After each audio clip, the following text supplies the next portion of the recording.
बिस्मिल्लाहिर्रहमानिर्रहीम।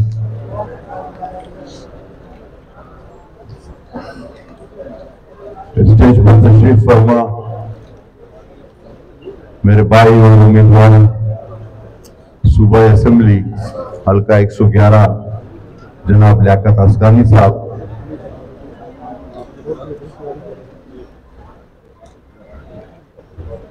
मुंतखब टाउन नाजिम बल्दिया करीम असगानी साहब, हमारे भाई हकीम असगानी साहब, पीएस के हमारे प्रेसिडेंट जनाब मूसा मेंगल साहब, वाइस चेयरमैन मुआज हमारे उस्मान भाई,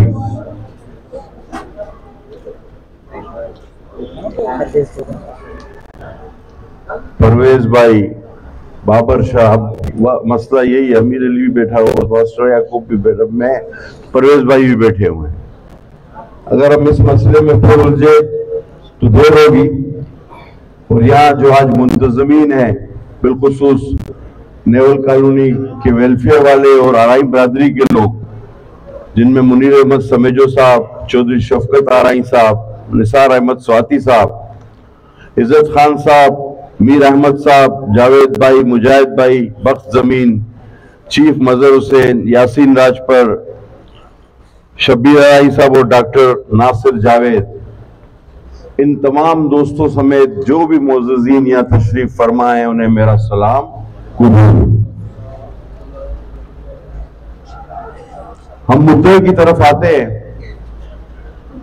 सबसे पहले तो मैं आपका शुक्रगुजार हूं, क्योंकि एक सियासी कारकुन होने के नाते मेरी आंखें ये देख रही हैं कि यहां इस हर कुर्सी पे बैठा शख्स अपने पीछे सैकड़ों वोट रखता है। ये हम सियासी कारकुनों का एक अंदाज होता है इस लोगों को समझने का, परखने का।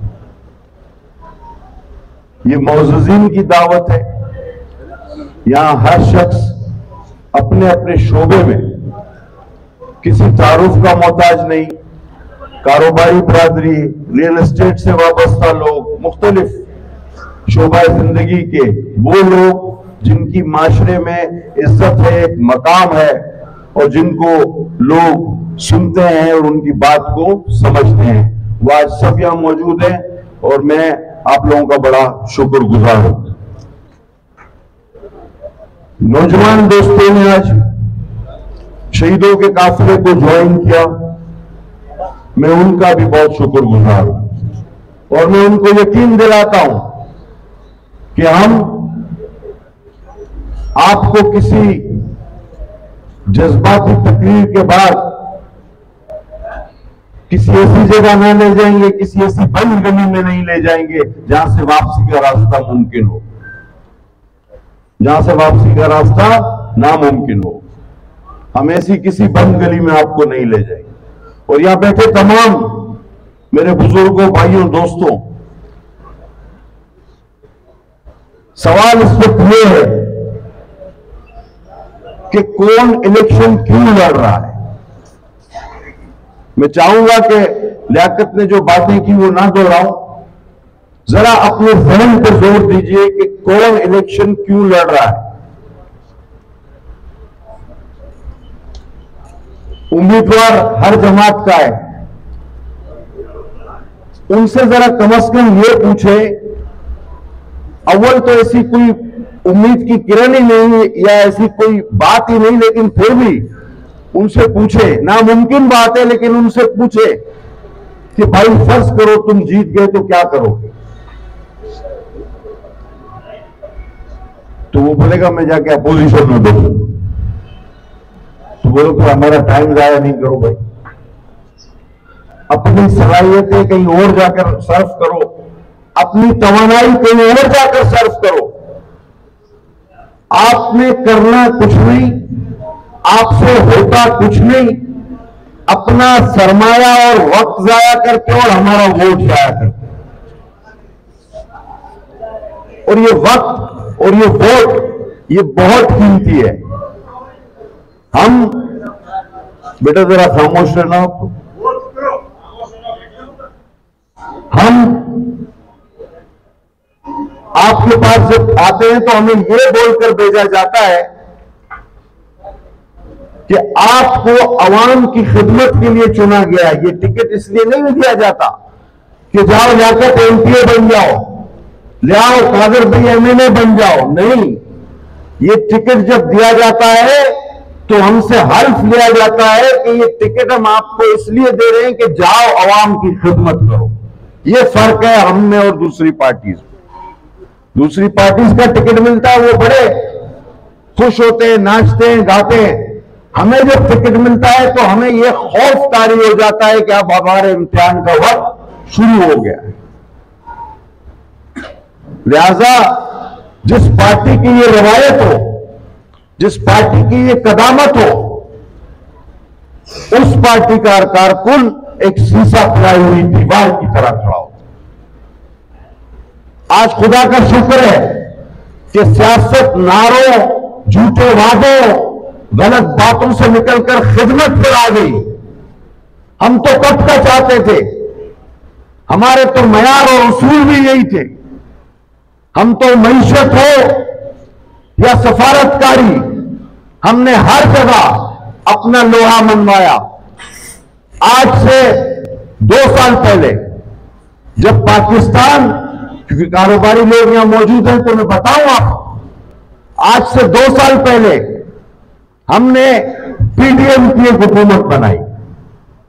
बहुत सारे लोगों ने कहा कि यार 4 साल ये शख्स कुछ नहीं कर सका, आप आखिरी साल इसका क्यों ले रहे हो। जब आम आदमी को ये बात समझ में आती थी तो आप क्या समझते हैं कि ये बात क्या हमें समझ में नहीं आ रही थी? क्योंकि उसने इतनी बर्बादी कर दी थी कि हम 1 साल में उसको कभी दुरुस्त नहीं कर पाते और वो हमारे गले का हार बनती। ये बात हम में से हर शख्स और उस पीडीएम की 7 पार्टियां अच्छी तरह जानती थी। लेकिन सियासत बाद में, मुल्क पहले। 4 साल की उस हुकूमत ने हमारे पाकिस्तान को वहां पहुंचा दिया था कि पूरी दुनिया में हम तनाव हो गए। एक मुल्क हमारे साथ खड़ा रहने को तैयार नहीं था। एक मुल्क, हमारी मईशत, ये तो कह रहे थे डिफॉल्ट होने वाली है, तकरीबन डिफॉल्ट कर चुकी थी। तो जब मुल्क की सालमियत की बात आए तो आप सब गवाह हो कि हमारे कायदीन ने जान दी इस पाकिस्तान के लिए दी। जान से बढ़कर कोई कुर्बानी नहीं होती। मैं अगर शहादतों का जिक्र करूंगा तो हो सकता है फिर मैं भी जज्बाती हो जाऊं, मेरे कारकुन भी जज्बाती हो जाए। अरे हम कत्ल होते चले आए, हम फांसी में लगते चले आए। इतना कर्ज तो हम पर वाजिब भी नहीं था जो हमने अदा कर दिया है। क्या आज भी हमसे सवाल होता है? क्या आज भी हमसे सवाल होना चाहिए? जिन खिदमात का लियाकत में जिक्र किया मैं उसमें इजाफा कर चुका हूं, कर सकता हूं, लेकिन क्या आज भी हमने अपनी सफाइयां पेश करनी है आपके सामने? मैं समझता हूं ऐसा नहीं होना चाहिए। अब ये ज्यादती, अब आपको हमारी आवाज बननी चाहिए। अब आपको घर घर निकलना चाहिए, बताना चाहिए कि वो शहीद भुट्टो जिसने पाकिस्तान को एटम बम दिया, कादियानियों को काफिर किया, वो फांसी पे लग गया। अब आप निकलो, अब आप निकलो, घर घर बताओ कि जो दहशतगर्द उनके खिलाफ ऐलान जंग करती हुई वो बहादुर खातून, मेरी मां, मेरी बेनजीर आई थी पाकिस्तान, जानते हुए कि शहीद हो जाएगी, वो शहीद कर दी गई। ये आप निकलो, बताओ कि वो उस मुल्क के लिए शहीद हुई। ये आप बताओ। और इस 15 माह में पाकिस्तान को जब तनहा पाया तो उसका बिलावल जो वजीर खारजा बनकर पूरी मुल्क में तारीख में इतने दौड़े और इतनी दोस्तियां नहीं बढ़ी। 15 माह में उस नौजवान ने पाकिस्तान के 100 से ज्यादा दोस्त ममालिक बना लिए। ये आप निकलो और समझाओ। और खुदा के वास्ते अब हमारा मजीद इम्तिहान, हम हाजिर हैं। हम तो पैदा ही खिदमत के लिए हुए, हमने करनी है खिदमत है, लेकिन ये जो सिर्फ नारेबाजी की सियासत है इससे भी तो जान छुड़ाओ। हम कब तक इस तरह चीखते रहेंगे? आज आपने बात की कौन सा शोभा जिंदगी है जिसमें आपको कोई ना कोई सहूलत पाकिस्तान पीपल्स पार्टी की तरफ से न मिली हो? लियाकत ने तमाम चीजें गिनवाई। अभी सेक्टर 4 प्लाट नंबर 10 पर आपका नाजा का दफ्तर भी आ रहा है। ये दाऊद कोट वाली बिल्डिंग हमारी हुकूमत जाने से पहले मैंने लेनी थी। सिंध गवर्नमेंट को दिलाइए, ये अंडर बेड का ट्रॉमा सेंटर बनेगा आपको फॉरन इलेक्शन के बाद। तो अब अगर और भी हमारा इम्तिहान दरकार है तो हम हाजिर हैं। अगर कोई फांसी बची है तो हमारी गर्दन हाजिर है, अगर कोई कोड़ा बचा है तो हमारी पीठ हाजिर है। लेकिन खुदा के वास्ते एतराफ करो कि हमने खिदमत की। मैं इस समझदार, बाशऊर और गयूर अवाम से अपील करता हूं कि जब आसूदा लोग होते हैं, और मैंने यहां महसूस किया है कि अल्लाह ताला ने हमारे दोस्तों को आसूदा रखा है, तो मान लीजिए कि थोड़ी सी सुस्ती भी आ जाती है। थोड़ी सी सुस्ती आ जाती है, ये हमेशा होता है। लेकिन मेरे भाइयों, आपने ये नहीं देखना कि मैं कितना बड़ा आदमी हूं, मैं कितना बड़ा कारोबारी आदमी हूं। एक दिन ऐसा होता है जब आपका वो रोज जंग का दिन होता है।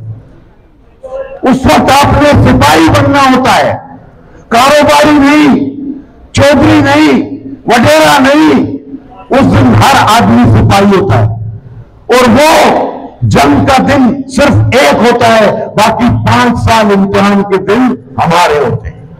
तो मुझे उम्मीद है कि यहां मौजूद हर मेरा भाई, मेरा बड़ा भाई, मेरा छोटा भाई, वो सिर्फ अपना वोट नहीं, वो अपने पूरे अतराफ के वोटों को जमा करेगा और सबसे पहले पोलिंग कराएगा। और अगर वो पोल हो गए तो वो फिर जाएगा और फिर लोगों को जमा कराएगा और फिर वापस पोल पर जाएगा और ये बताएगा कि आसूदा और अच्छी जगह रहने वाले लोग भी इस बात को समझते हैं, इतना शऊर रखते हैं कि पाकिस्तान पीपल्स पार्टी के साथ सीसा पिलाई हुई दीवार की तरह तैयार खड़े हैं। वरना तो सिर्फ सदर और वजीर आजम नेवल में नहीं रहता, बाकी तो सब आपके पास मैं भी अभी पैसे जमा करूंगा, कुछ लाख ले लूंगा। सारे तो आप लोग यही रहते हो, एक मुझे वहां से आना पड़ता है, तो फिर हम भी यहीं आ जाते हैं। तो आप तो मेहरबानी करें, जब इतना कुछ है, हमारी इतनी क़यादत आपके दरमियान है, आपको तो किसी मसले का शिकार होना ही नहीं चाहिए, मसलियत का शिकार होना ही नहीं चाहिए। आप सबको तो हमारा सफीर होना चाहिए, आप हमारे सफारतकार बने, आप घर घर जाएं, गली गली जाएं। हो सकता है हमें तो वो समझते हैं सियासी लोग हैं तो बातें ही करते, लेकिन आपको तो पता है हकीकत क्या है। आप हमारी सिफारतकारी करेंगे तो कोई ताकत हमारे दरमियान हायल नहीं हो सकती। अल्हम्दुलिल्लाह वैसे भी नहीं। अब हर आदमी कहता है हमारा मुकाबला पीपल्स पार्टी से, हम कहते हैं हमारा मुकाबला मसाइल से है, हमारा मुकाबला गुर्बत बेरोजगारी से है, हमारा मुकाबला आवाम को सहूलतें पहुंचाने की जद्दोजहद से है। हम किसी का मुकाबला नहीं करना चाहते भाई, वो बेकार में हमसे मुकाबले में लगे हुए, हालांकि कोई मुकाबले में नहीं है, कोई मुकाबले में नहीं है। लिहाजा इन बातों के बाद मुझे थोड़ी ये प्लेटें भी सीधी हो जाएंगी, आप बेफिक्र रहो। मैं इससे पहले कि ये प्लेटें सीधी और आपके चेहरों पर थोड़ी मुस्कुराहट आए, इस खाली पेट के साथ एक ऐसा नारा लगाओ, इस खाली पेट के साथ, कि वो नारा ये साबित करे कि पेट खाली भी होगा तो नारा बुलंद होगा, और वो नारा है नारे भुट्टो। तमाम दोस्तों